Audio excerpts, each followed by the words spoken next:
Entramos ya en la segunda parte del programa, tertulia especial hoy en Ágora sobre concienciación medioambiental. Contamos con dos empresas privadas y con el presidente de la empresa Consorcio Valencia Interior, don Javier Cervera, y don Alfredo Blasco y don Gustavo Espejo. La luz se ha puesto, pues imagínense, las sucesivas subidas, ya de bastante maltratadas las economías. Esto nos preocupa cada vez que llega el recibo de la luz, disgusto en casa. ¿Esto podemos evitarlo? ¿Podemos bajar considerablemente el recibo de la luz si cambiamos nuestras bombillas en casa? Bueno, yo creo que la iluminación supone un 40% aproximadamente del coste general de la facturación, porque es evidente que el aire acondicionado, la calefacción, es un coste muy importante. Pero dentro de ese 40%, una iluminación, un cambio a LED supone en muchos casos hasta un 30% de ahorro de ese 40%, o sea que es un 80% de ahorro de la parte de lo que significa la iluminación.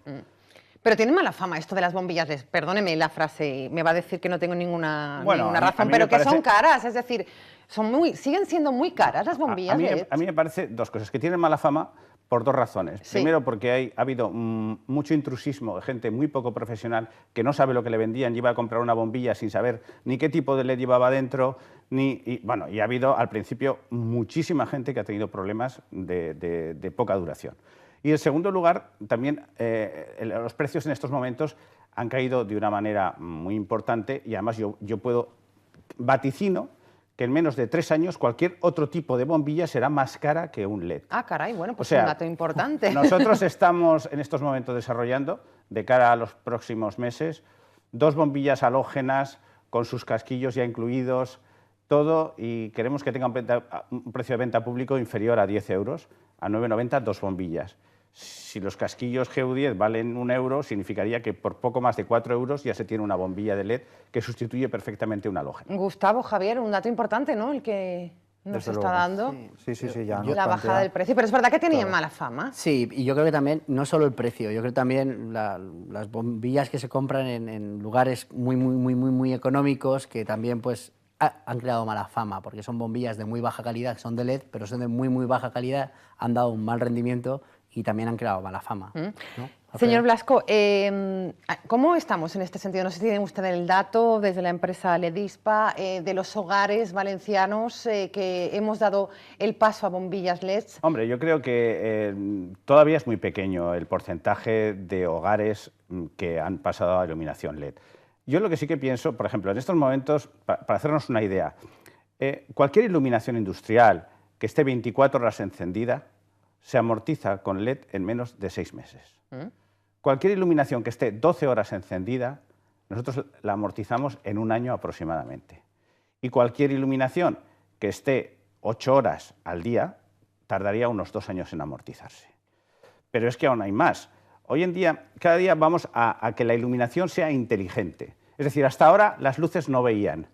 Dentro de poco vamos a crear luces que ven. Ahora lo hacemos con sensores externos. Nosotros tenemos un tubo, por ejemplo, que lleva un sensor de radar que solo consume 4 vatios cuando está en el parking y se ve todo el parking perfectamente. Hombre, parece que los tubos estén un poquito gastados. Y cuando alguien entra, todo alrededor se enciende. Entonces, ¿qué ocurre? Que ese tubo, además, la fluorescencia, el tubo fluorescente tiene el problema de que si apaga y se enciende, disminuye su vida. En cambio, el tubo de LED no. Entonces, con 4 vatios pasamos de 40 vatios que tenía un tubo fluorescente normal a 4 vatios durante 22 horas, porque solo durante 2 horas ese tubo se enciende a 18, que es menos de la mitad de lo que duraba el otro. Conclusión, yo tengo un caso concreto, un parque de vecinos que me han dicho que en 6 meses se ha amortizado.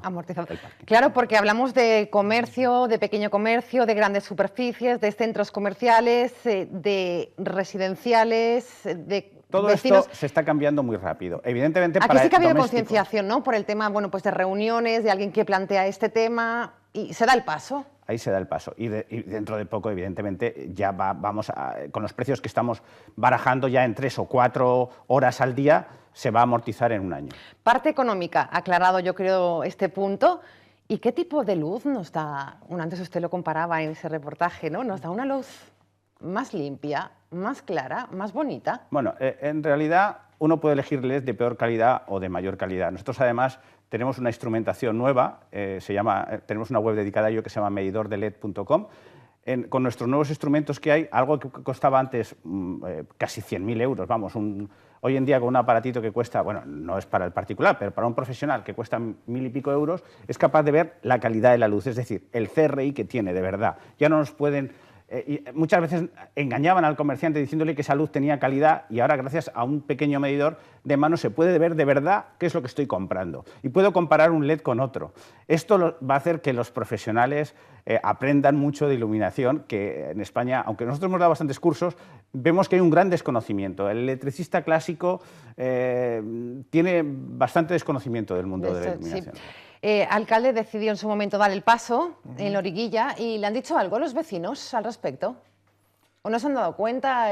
Sí, sí. No se pregunto. Sí, sí. Sobre todo porque la luz es muy distinta. Como decía Alfredo, nosotros teníamos lámparas de vapor de sodio de alta presión que producen una luz monocromática donde no aprecias bien el color, solo refleja una gama muy estrecha de longitudes de onda y por lo tanto eso no se aprecia. Y nosotros enseguida nos hemos acostumbrado. También es a lo que te acostumbras, También muchas veces tenemos un nivel de iluminación en las calles que es excesivo, es muy elevado y no se necesita tanto para las funciones de vigilancia y para poder transitar por las noches por la calle. Nuestros vecinos se han acostumbrado, incluso lo ven mejor porque aprecian mejor los colores, y sobre todo, bueno, pues son 30.000 euros que nos ahorramos todos los años, que ahora los tenemos pues para poder invertir en el municipio. ¿Se ha amortizado ya en el caso del Ayuntamiento de Loriguilla? Nosotros es que no tuvimos que amortizar porque las lámparas nos las dio la Diputación, pero bueno... por ese convenio, es decir... Claro, con los números que nos está diciendo Alfredo, vamos, podemos amortizar, amortizamos en un año, es cuestión de sentarse, estudiarlo, y seguir hasta sustituir todas las lámparas. Y viendo estas actuaciones en barrios de la ciudad, en diferentes ayuntamientos de la provincia de Valencia, yo empezaba la tertulia preguntándoles en qué momento estamos de concienciación. Parece que nuestros gobiernos están concienciados en este sentido, ¿no? ¿O qué? A ver, se me ríen un poquito por aquí. Sonríen. La verdad es que desde el punto de vista energético, sí, yo lo que creo es que hay actuaciones que se han hecho, que se están creando una serie de empresas que se llaman las llamadas IES, que le venden al ayuntamiento la idea de que, pues, bueno, que le venden la electricidad, todo, le dan la solución, pero se hablan de periodos de amortización de 10 años. O sea, yo conozco un caso de dos pueblos en la Sierra de Madrid, por ejemplo, el pueblo de Guadalix, Miraflores de la Sierra, sí, que ha amortizado nuestras bombillas en menos de un año. Y en cambio los del pueblo de al lado, pues dice que tienen 10 años para amortizar. ¿Y esto por qué? ¿Qué pasa con estas diferencias? A ver, Gustavo, aclaremos este punto. A ver, yo creo que muchas veces, y aunque esté Javier aquí, la administración muchas veces peca de falta de concreción para algunos criterios. Hay veces que se parametriza y se hacen presupuestos para algunas cosas y a largo plazo, y estas cosas, como bien dice Alfredo, que se amortizan en un año y que, aunque fuesen 2 años, no se tienen en cuenta cuando son cosas que el ciudadano agradece porque al segundo año le está reduciendo su contribución. Claro. Al final, yo creo que al final el ciudadano, eso sí lo vemos y lo agradecemos enseguida. Nosotros, por ejemplo, en la empresa, la iluminación que tenemos toda es de LED, toda, y la cambiamos hace 2 años. Incluso los trabajadores dicen que ven mejor. Y entonces hay cosas que muchas veces sí es verdad que hay una mayor concienciación en la administración, pero yo creo que viendo los números y viendo los periodos de amortización, yo creo que debería ser mayor. A ver, Alfredo me puntualizaba algo y enseguida por alusiones a ver qué nos dicen. Yo voy a poner un poco el dedo en la llaga. Sí. Un caso concreto. En estos momentos hay un consorcio para la iluminación de Peñíscola. Sí. El alcalde de Peñíscola, según me ha llegado a mi conocimiento, ha dicho que quiere una luz de vapor de sodio cálida, porque por la noche el pueblo así es más acogedor y tal. Yo creo que el problema es desconocimiento, porque este señor debería de saber que hay luz de LED tan cálida como la del vapor de sodio. Y cuando lo quiera, yo se lo demuestro. Y le enseño que el vapor de sodio tiene unos 2.700 Kelvin y con LED se consigue hasta 2.400 Kelvin. Una cosa es la calidez de la luz y otra cosa es la calidad de la luz. Calidez y calidad. Lo que pasa es que en el mundo del LED se ha puesto muy de moda el poner blancos de 4.000, 5.000 Kelvin, demasiado blancos. Yo creo que la buena iluminación para mí sería Y acabo rápidamente. En las calles peatonales, en los centros históricos, una iluminación de 2700, máximo 3000 Kelvin. En las calles mixtas, entre coches y peatones, lo ideal es 4000 Kelvin. Y en las calles donde tengo solo autopista, hay 5000 Kelvin.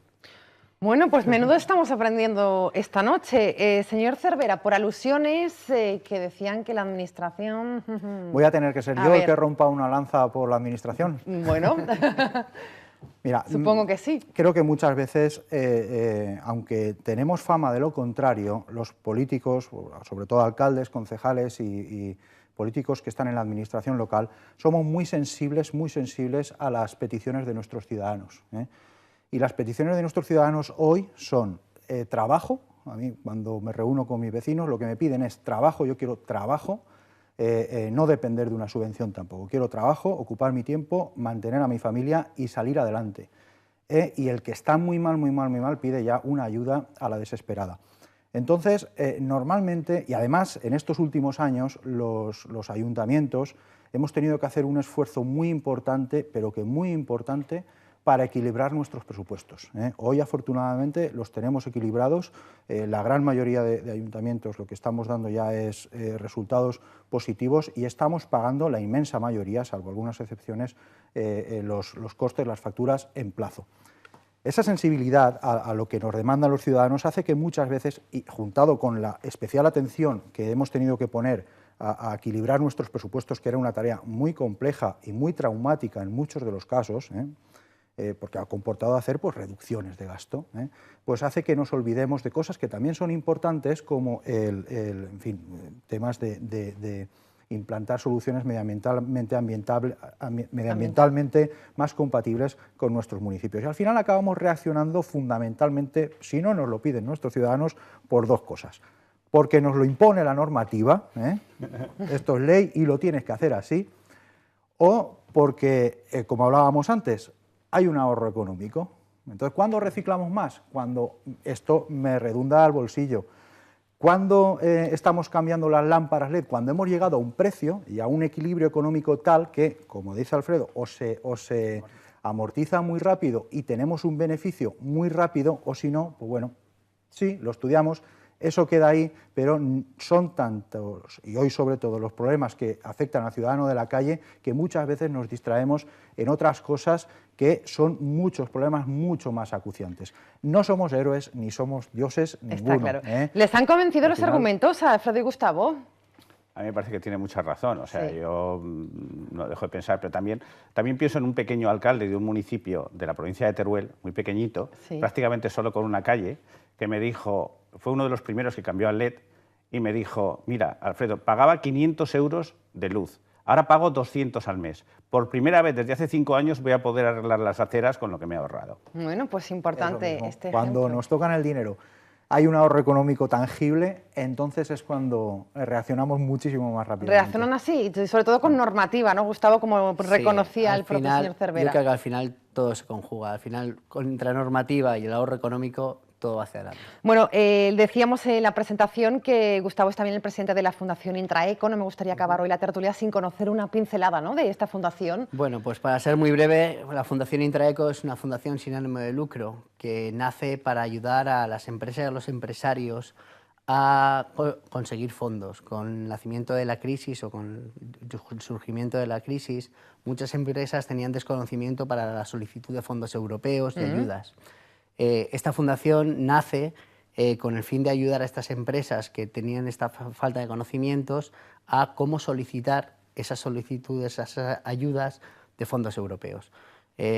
Hoy en día nos sentimos muy orgullosos de la cantidad de fondos obtenidos, de la cantidad de proyectos que están en marcha hoy en día aún, sobre todo de proyectos medioambientales. Está centrada en proyectos medioambientales. Hay proyectos sobre parques sostenibles. Un municipio como es Villamarchante ha sido el primer municipio europeo en ser un parque sostenible, con tener logo europeo en parque sostenible. Hay proyectos medioambientales en reutilización de vidrios sobre pantallas de televisor.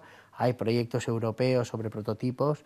La verdad es que estamos muy contentos en haber ayudado a empresas a conseguir financiación en esta época tan compleja, ¿no?, en la que los bancos cerraron tanto el grifo que al final había que acudir a otros cauces. Bueno, pues interesante sin duda esta fundación a la que le deseamos, bueno, pues muchísima trayectoria, ¿no?, sobre todo en ese punto de asesoramiento que yo creo que es importantísimo también, ¿no?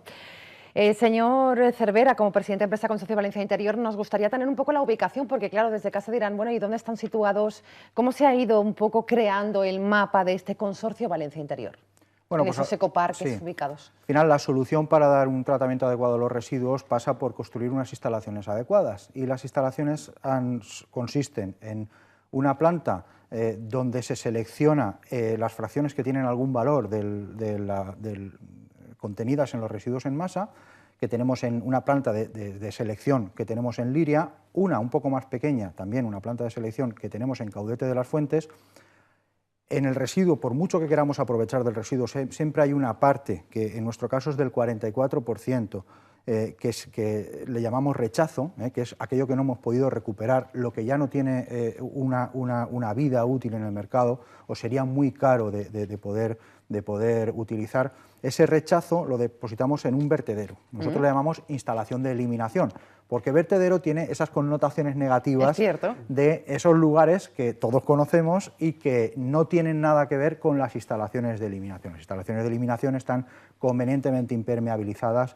Nuestro vertedero está en una ubicación que en el estudio geológico dice que tenemos una capa de 100 metros de arcillas debajo del vertedero, que por lo tanto cualquier gota de lluvia que atraviese esas fracciones y quiera llegar a un acuífero tardaría miles de años. Además está impermeabilizado, se recogen las aguas que recoge el vertedero de lluvia y se llevan a una depuradora, y allí se depositan fracciones que ya no tienen materia orgánica, por lo tanto ya no fermentan y ya no huelen. Fundamentalmente son plásticos que ya no se han podido recuperar.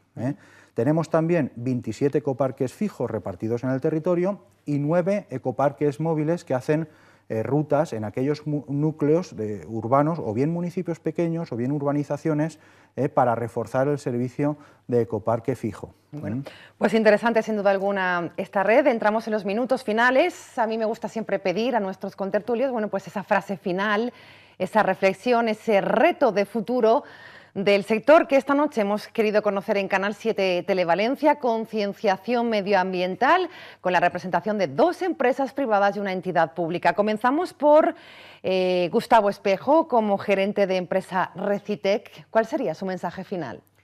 Pues yo creo que hay que apostar por la concienciación ciudadana, que es fundamental, es muy importante, y hay que apostar también por las inversiones en infraestructuras, es fundamental. Yo creo que la Comunidad Valenciana tiene muchas infraestructuras, pero está carente de otras, y hay que apostar por esas infraestructuras y por la concienciación. Pues muchísimas gracias, Gustavo, por haber estado con nosotros esta noche. Mucha suerte. Un placer. Alfredo Blasco, su mensaje final como gerente de empresa Ledispa. Bueno, yo creo que la concienciación medioambiental, aparte de que es una bonita palabra, al final nos lleva a lo que decía Javier, que esto aumenta mucho cuando a la gente la compensamos, y hay que compensarla de alguna manera. Me parece una idea genial la que ha dicho, y también pues compensarla reduciendo su coste energético. Venga, pues muchísimas gracias, Alfredo, también por haber estado con nosotros. Buenas noches. A ti. Y nos vamos con el mensaje final de Javier Cervera, como presidente de la empresa Consorcio Valencia Interior.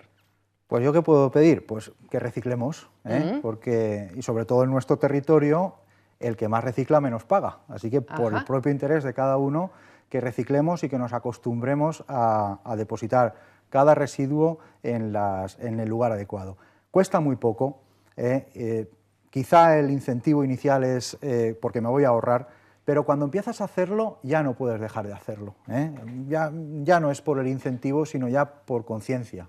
Muy bien. Entonces, mi mensaje es que reciclemos y que hoy, afortunadamente, tenemos, gracias al esfuerzo de todos los vecinos, que son los que lo pagan al final, hoy tenemos las instalaciones adecuadas para poder hacerlo como en los mejores países de Europa. Y tenemos retos de futuro, pero que si conseguimos aunar las voluntades políticas, sobre todo, y saber transmitir bien al ciudadano los beneficios del reciclaje, yo creo que los podremos abordar con éxito. Venga, pues muchísimas gracias, Javier Cervera, también por haber estado con nosotros esta noche. Buenas noches. Buenas noches. Nos vamos, hemos querido pulsar hoy cómo estamos en esa concienciación medioambiental. Hemos aprendido mucho, espero que ustedes también desde casa. Así nos despedimos recordándoles que mañana volvemos, como siempre, la cita a las 8 de la tarde. Mañana ya les aviso, volvemos con resaca electoral. Vamos a tener al alcalde del Puig de Santa María, José Miguel Torosa, por parte del Partido Popular, y al portavoz del Partido Socialista en Sedaví. Bipartidismo y 2 periodistas. Analizamos esos resultados que siguen trayendo cola. Gracias por estar ahí. Mañana les espero aquí en Canal 7, en Ágora. Buenas noches.